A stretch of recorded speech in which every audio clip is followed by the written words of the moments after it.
Hey everybody, BATJAC J.W. here at Saturday morning. As for you, you're tuned in. So appreciate it. We got some cool stuff to talk about. I got some stuff right here. As you saw the title of this thing, by the way, and those of you that are listening in, get a little extra if you check out the second channel, BATJAC J.W. radio show. Get a little extra because the audio recording of this will give you some of the extended radio, if there is such. All right, so everybody got everything ready. So we're going to go ahead and dive right into the comments here, and then we'll go ahead and talk about the stuff where the main topics of the video and whatnot. Those of you, because I know we're getting new subscribers all the time. Some of you maybe stumbled across this and saying, what is this? Well, this is our Saturday morning radio show. Welcome. There's a great handful of people that are diehard for this. They will not miss this show. They are always here. So I appreciate that. And we'll dive into the topics and everything in just a moment here. The last radio show we did, I dedicated it to Ed USAF. Ed USAF, of course, he had been subscribed to my channel since the beginning of time when I first started doing this, and as I subscribed to him. Unfortunately, Ed passed away of cancer. And between the last time we talked about this and now, another YouTuber, I didn't know him as well as Ed, I'll be fair. I didn't know him as well. This came notification from our small little group we have here, which is phenomenal, and I'm just very blessed to be a part of it.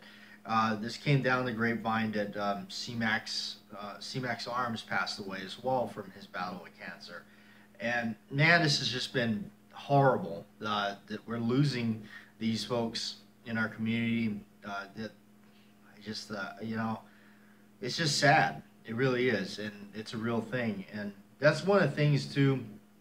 You realize, like, as you're getting older, when your friends start passing away and people that you know start dying, it does something, you know. I mean, it definitely tells you something, you know. For me, you know, I've been working. I've been blessed by working the gun counters and gun shops and whatnot for almost 10 years, pretty much. And I must say this, that come to the tail end of a lot of this for me, and that's the way I feel about it. I mean, no offense to the business or anything like that, but I'm at the tail end of it. Not sure how much more I would continue into it, to be honest. Guns have turned more so into a hobby for me rather than an obsession, and I think that's important to keep, and it's important for me because you know, even no matter what it is, be it guns or collecting cars or something, it shouldn't be an obsession. It should just remain as that hobby thing. It shouldn't become everything you do, and that's a kind of a message to me that was given long ago through a really close friend of mine. That, you know, it's important. You don't want to become obsessed with this stuff. That becomes really, I don't know. It's not good. But anyway, you know, condolences to C-Max Arms, his family. We lost another one. So, you know, I think, you know, the Crazy Scotsman and the Real Cobra Burnout for, you know, always keeping us informed of that stuff. And so, anyway, on with it. Here we go. Let's start with the comments. This one's come up, first right up. The Crazy Scotsman, appreciate the kind words, my friend, for all the support. Ed is one hell of a man, a dear friend. That's right. Okay, and Lion Quest Fitness, he says, love those Model 19s. Keeping my eye out for a snubby. I wish Smith would go back and making snubby K-frames.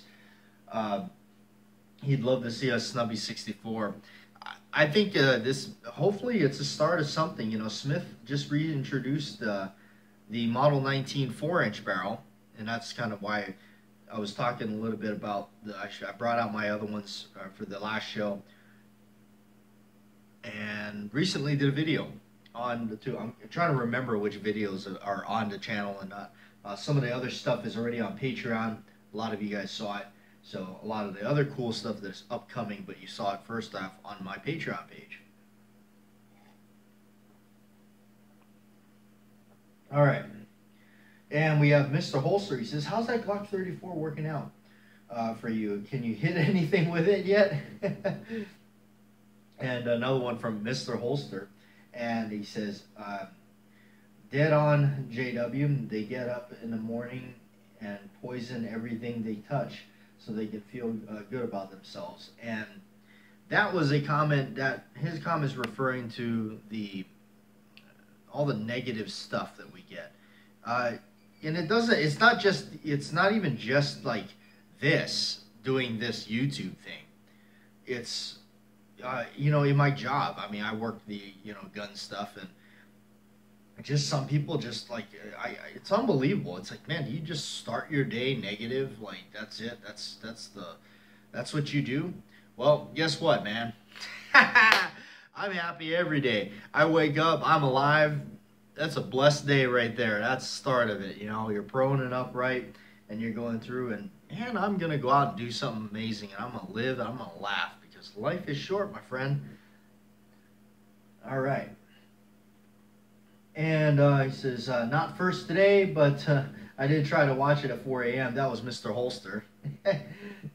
Cobra had to pay for his $1,500 DeLorean before he could buy one of those vintage 1911s. That's all from Mr. Holster there. You got Jerry Johnson, gorgeous revolver, BATJAC. Thanks for showing them the only vintage revolver that he has is a Colt Trooper Mark III 6.5-inch barrel. That's a nice firearm. I want it. Scott F says, rest in peace, Ed. Yes. And nice wheel guns. Something about blue barrel and wood grips. Absolutely. I'm kind of that. When I go to a gun show and stuff, which there's one this weekend, and I'm gonna be there, I think.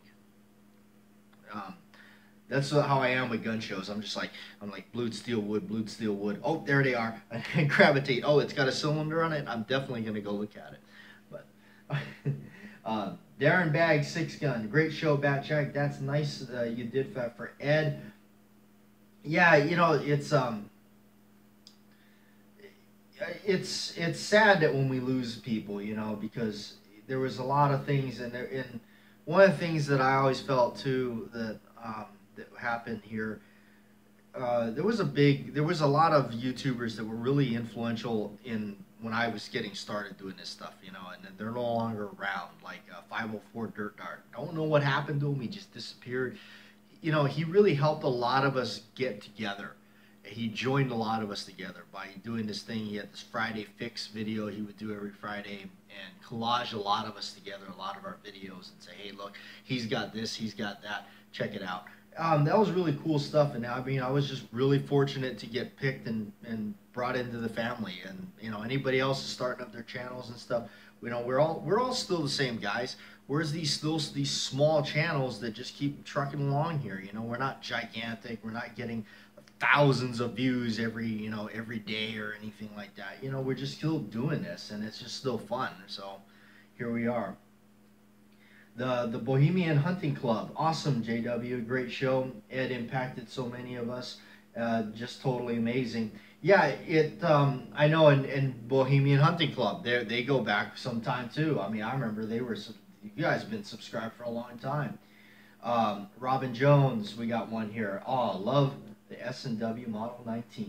Mine doesn't look as pristine as yours, but got it very used and still shoot it a lot. Rest in peace, Ed. Yeah, sometimes revolvers, some of these, they look like they've been ran over by a truck, and definitely well enjoyed, somewhat abused. I know the feeling. I've had them. Yeah, they've exchanged in my hands at some point. Jeffrey Richardson says, great video, thank you for sharing. He's got a big thumbs up. And of course, my friend Joe P. Beautiful 19s JW. You are a mind reader, as I'm just waiting for one of those new ones from the classic line to show up at my dealers. And yes, I definitely will overpay for some vintage grips for it. Actually, Joe, I must say this, Joe. The grips that come on that new Classic Line 19 look pretty good. They look actually not bad at all. That's kind of what makes me want one. I can't say that. I shouldn't. I really do want one. I really do. I've been flirting around with that idea, but I don't need it anymore. I need to get rid of some. Okay, Russ Elder. BATJAC Ed was a hell of a nice guy. Real gentleman. Hand salute. Rest in peace, my friend. To Ed, USAF. E.B. Saint, great show. Very nice Model 19s. I've got that 1911 book. It's a keeper.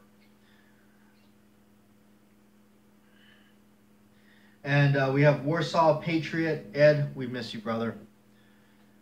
And Edward Petty, you have a great outlook on life, BATJAC. Love those S&W 19s. I have the 19-4 in 4-inch and love it.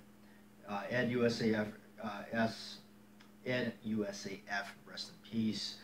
Peppered 88, God bless Ed, thanks for your service. Bernard Flood, greetings from Ireland. I'm with you on all that technical stuff. Disposable 762 says Ed will be missed. And retired AFCE, hey Bat, love the show. And we got hey, these are some new guys that are commenting here, so. Welcome aboard, or welcome to the comment section. Get your name on shout out here. And, okay, I really apologize because I'm going to probably butcher this. I'm sorry. El Tenda Fabrizio. I apologize if I'm saying this is awesome. Okay, so there we have it. All the shout outs and everything. That's what I like to do for you guys. I always like to make sure we do shout outs and everything. It helps get everybody. I like to make everybody a part of all this. You know, just brings you all together, right? Because that's what, in the end, that's what it's all about. Also, I wanted to say, go ahead and leave down there in the comment section. I wanted to know, what's that one gun you would like for your collection? What's that one pistol or whatever rifle that you would like for your collection that if you could just, have it, or be it that it's hard to find or it costs a lot of money, but if it's that one that you wouldn't mind putting in your collection and just having it in that safe, and it's got to be that one that you want for your collection. Me, that sort of thing is, I'm more of a collector than I am a shooter. That's true. So a lot of stuff I have, I don't really intend to shoot it. I just want to collect it and just have it. It's cool. Mine would be, or mine is going to be a Browning high power. Yes, a Belgium made with that extremely well glossy finish on it and everything like that. That's mine. That's the only one that perks my ears and I go, oh, there it is. That's it. Because I know, and I need to kind of, I guess I need to maybe talk a little bit on that. I've been doing the gun stuff for a while, and I'm one of those kind of guys that does it to death. And my close friends know that about me. I'm a guy that goes, I do it to death. I get into it and I go like 120% into it. I'm just like flying at million speeds and I'm just doing it. And that's what happened. And that's what happened with me and firearms. It was just like, I got into it. I dove headfirst into the gun counter business and working them and doing that and running a gun shop and all this stuff and having, doing all that and getting to see a lot of guns come through, just in and out and just seeing them, and shooting them and checking them out and having friends that had some and, a beautiful 300-acre property to shoot on and do all that stuff. I've been very blessed and taken care of in that aspect of doing it. But always putting, one thing above it all. And those of you that have been with the channel a lot, you already know what that is. My beliefs on that, I don't push it on anybody. That's just how I am with it. But it's important, like I said. But I've slowed down a lot now. It just don't really, I try to save money more and take care of life and try to, keep going. Got to pay bills, got to take care of your car, that kind of thing. So anyway. But back to the main topic of this discussion in this video, as we're 15 minutes into it. Most people are going, what is going on? I thought I clicked on this for, so it's all about being left-handed. I am left-handed. It does make some things difficult. One thing that makes it really difficult, and that's also why I don't own a lot of, I guess, well, I guess I shouldn't say that, but I don't really, holsters, right off the bat. Holsters it's really difficult to buy holsters because when you're left-handed, it's really hard to find one. Now, for work, and I got a video on this, I got to publish it out for you guys. It's just waiting in the I don't know, whatever you call it. It's waiting on the channel. I just haven't found a place or a time to release it out. This is a Black Hawk holster. This is Serpa style holster. It's just kind of job requirements for where I work and everything. So it's got the button here on the side. I know there's the whole thing about that and how it can these things are not meant for speed drawing or trying to do anything like that. The reason I want one of these is so that somebody can't come up and yank your gun or anything like that. So there it is. Being left-handed makes a difference in purchasing guns. It does. This is the Glock 34 that I purchased. I'm partial to Glocks when it comes to polymer guns. I am. I'm not going to lie. I'm not one of the fanboys that said they're the best thing that could ever hit the market or anything like that. They do work. They do go bang. They're really straightforward. There's not a lot of bells and whistles on them. And being left-handed, it's really nice because I'm able to manipulate. A lot of the setup is very similar to a 1911. I'm able to manipulate the slide release here, the magazine release here. Us lefties, we've learned to use our index finger a lot in controls wise. So hitting that magazine release, grab an empty magazine here, right there. I'm able to hit it right there with the index finger. I don't like, here I'll do it, but I don't like doing it, but, I can hit the slide release right there, right up here. So this kind of stuff is important for me when I'm looking around. So it doesn't interest me in a firearm when they have a lot of controls set up where if you were right-handed, I guess proper-handed, where everything would be right there for your thumb to access all this stuff. So that's why that's one of the things I kind of get used to is seeing a lot of that when I'm looking for a gun. I decided to bring this baby out for you guys to check out. This is that beautiful 629 Smith & Wesson. This beautiful gun. Now I know revolvers. That's how the heck I do find myself switching hands and popping that cylinder open. I'm not gonna lie. This one especially, I guess because it's a little bulldog of a gun. It does have that. The switch or the release here. It has a really stout lockup on it as it needs to be. It's a 44 Magnum. I usually don't shoot too many magnums out of it though, but close it by the crane here. Some people freak out about that or whatnot, but yeah, I've just kind of learned to mess with it and do that on cylinder release and all that. I know it's kind of weird. It's because I'm shooting like that and then I stop, and usually what I'll do is I'll hit it like this and come up from this side, and then I'll get access to it. But yeah, I do find myself switching hands with the revolver. I really do. I almost feel like it would be nice if you had one left-handed, I guess. I don't know. But now, I give you guys another, look at that baby. I've had questions about it. They said, hey, where is that thing? Do you still have it? Oh yeah, it's beautiful. Now this is a modern one, and that's the other thing. Some people freak out about the modern Smiths. They go, oh, they're key lock, and the firing pin isn't on the hammer, and yada yada yada. I don't care. I don't. It doesn't bother me. It's not a deal breaker for me. This thing is not jammed on me or anything like that, or any funky thing happening. But I'm not trying to go out there and run, some crazy drills with it, and I'm not trying to John Wick the thing or anything like that. I just shoot it and enjoy it. That's it. You know, it's just an enjoyment thing for me. Of course, you guys know it was, you know, Tales from the Crypt episode, season 2, cutting cards, that made me start looking for one of those. Where he says, "You mean?" He goes, "Russian roulette." He goes, "You, me, and the gun." He goes, "That's right." He goes, "Well, I got a 44 out in the glove compartment of my car." He goes out and he gets it out, and he's like, and I just thought to myself, that is insane. A snub-nosed 44 Magnum? Who would heck, you know what? How can that be? Yes, it can. In fact, you know what? To be technical on that movie, I don't think it was actually a 44 Magnum. I believe what he had there was it was a 44 Special. Yeah.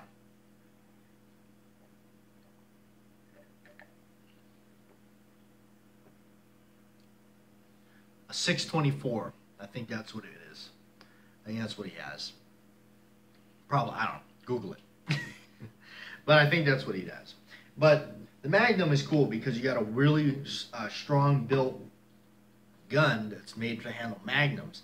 And if you shoot 44 Special, like how Clint Eastwood says, he goes, "Gonna load using that 44."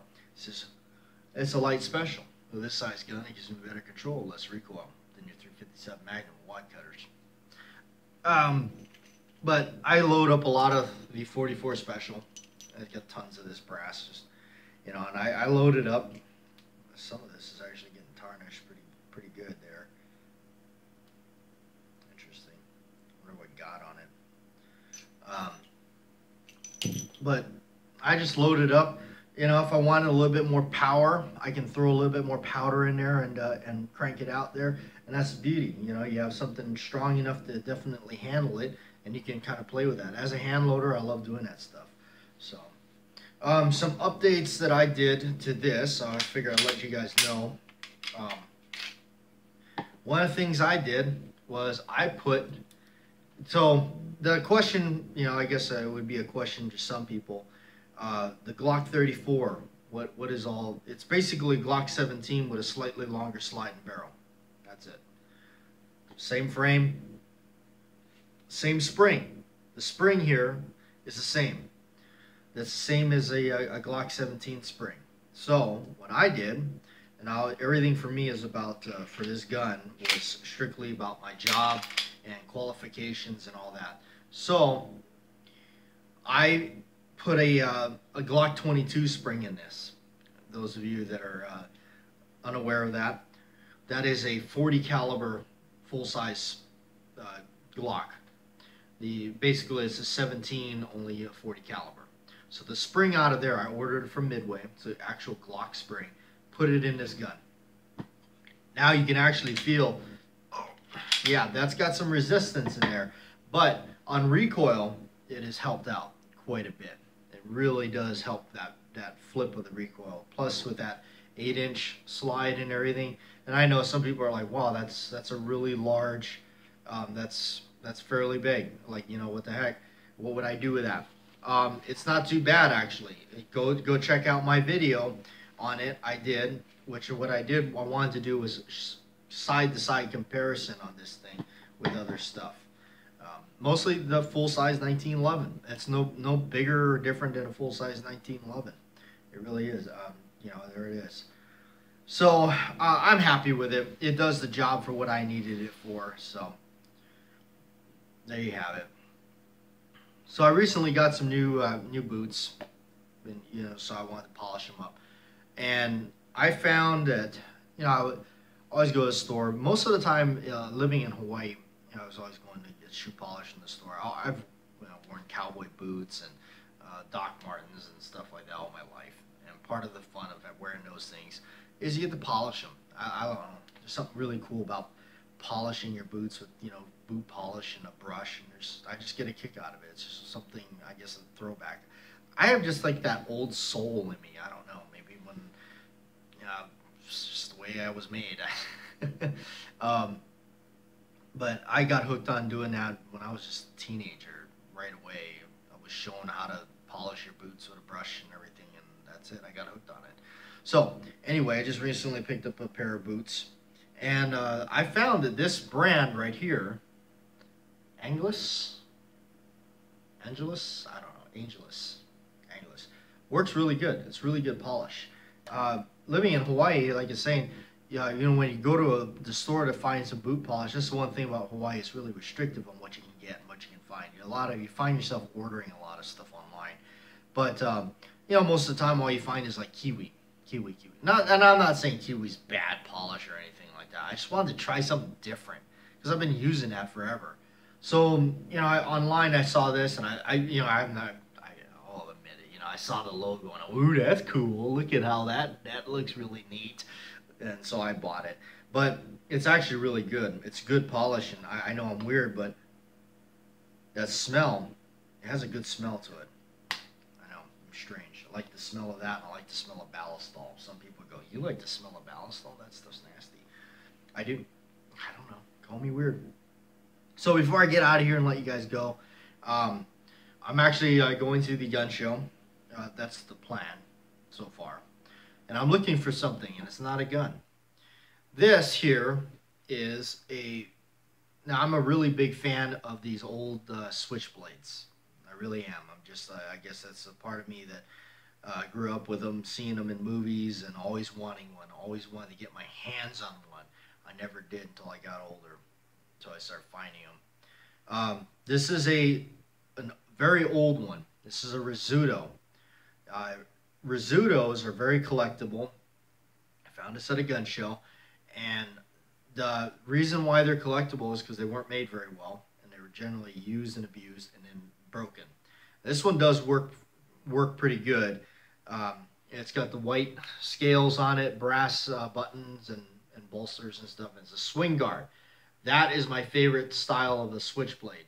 The swing guard, meaning the guard, if you watch it, I'll fire it up for you. I don't really like firing it, but I'll do it for you guys. Okay, you'll see the guard folds down on the side. Now, when I go to fire this thing, you'll see the guard pop up with the blade, and there it is. So it's called a swing guard, and you use the button to release it and fold the blade down. Sometimes there's a hump back here, and it's even got the little lanyard here.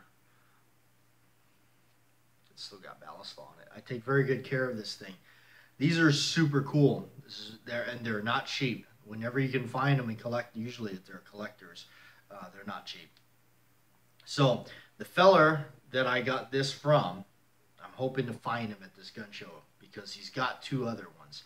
They weren't in very good shape, but they're black-handled ones, and they weren't in very good shape. But I think I'm going to buy them anyway. I'm going to see what he will take for them. See if I can offer him a little bit of money. We'll see. So, yeah, there you have it. I'm going to get out of here. On the audio version of this, we're at 32 minutes. So that's the extended cut. Over here, we're almost at there. So I'm going to get out of here, guys. Thanks for watching. I appreciate it. You know, God bless Ed, USAF, and CMAX Arms. You know, it's a sad thing. We're losing guys, you know.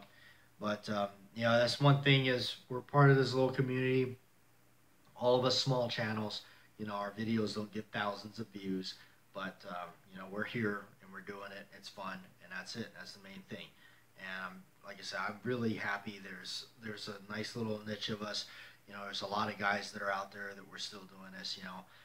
Mr. Holster, Real Cobra Burnouts, you know, it's Crazy Scotsman. You know, there's a lot of us that we're still here. We're still kicking along. Stephen Bush, now known as Hops and Lead, been subscribed to him forever. The Gun Enthusiast, you know, the Bohemian Hunting Club. There's a lot of us that, you know, and of course 504 Dirt Dart, don't know what happened to him, but also my very first, you know, what I got into this, you know, I got a subscriber. His name is Thierry Foon. He's actually from France. He was the very first guy to really subscribe and message on my channel before I even had a video. So it kind of got that ball rolling for me. But this is fun. You know, I enjoy filming stuff and, you know, and doing it. And, you know, we get 100 views and that's, you know, that's it. And we're good. We're good. I mean, it's fine. You know, I'm not sitting here trying to, you know, do anything or much, but it's fun. And, you know, there's times where I think about, you know, should I continue doing this or what, you know. But I think about you guys. I think about everybody that's still here at, you know, 29 minutes into this thing. You're still here. You're still watching. You're still listening. That's, you know, ultimately, you you're who I'm thinking about when I think about, maybe if I should still do this or not. I think about you and I say, yeah, I'm gonna still do this. There you go. So thanks, you guys. Appreciate it. Thanks for watching. Thanks for following me. Went from the island to the desert, and now I'm out here in the desert. So we'll see where life takes it. We don't know. If it's still going to be here, or next thing you know it, you're looking at a video of me sitting on a beach back in Hawaii. Never know. Don't know what the future holds, right? So, or it could be Maine. It could be somewhere else. Who knows? But anyway, there you go. It's just, you never know, right? Wherever